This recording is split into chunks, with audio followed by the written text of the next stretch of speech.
Hello, what's up guys? Nandito po tayo sa kusina para magluto ng ating dinner for the night. Okay guys, nakahanda na ang mga ingredients na ating gagamitin sa pagluluto ng ating dinner for tonight. Magluluto po tayo ng ginisang sardinas with malunggay and pechay. Okay, simulan na natin ang paggigisa ng bawang, sibuyas at luya.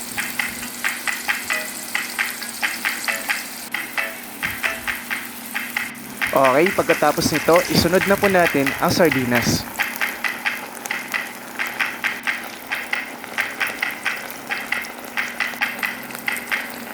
At saka po tayo maglagay ng 1 cup of water. Pagkatapos ay ilagay na po natin ang mga seasoning o pampalasa. Okay guys, so nilagyan po natin ito ng asin, betchin at paminta. Alright, pag nahalo na, isunod po natin ilagay ang mga gulay. Okay, so nauna ko pong inilagay dito ang pechay at saka ko po isinunod ang malunggay. Ayan guys, very healthy po ang aking nilulutong ulam ngayong gabi. Alright guys, so halu-haluin po natin ang mga ingredients na ating inilagay hanggang ito ay maluto. Alright guys, so luto na ang ating dinner for tonight. Maraming salamat po sa inyong panonood. Tara, kain po tayo.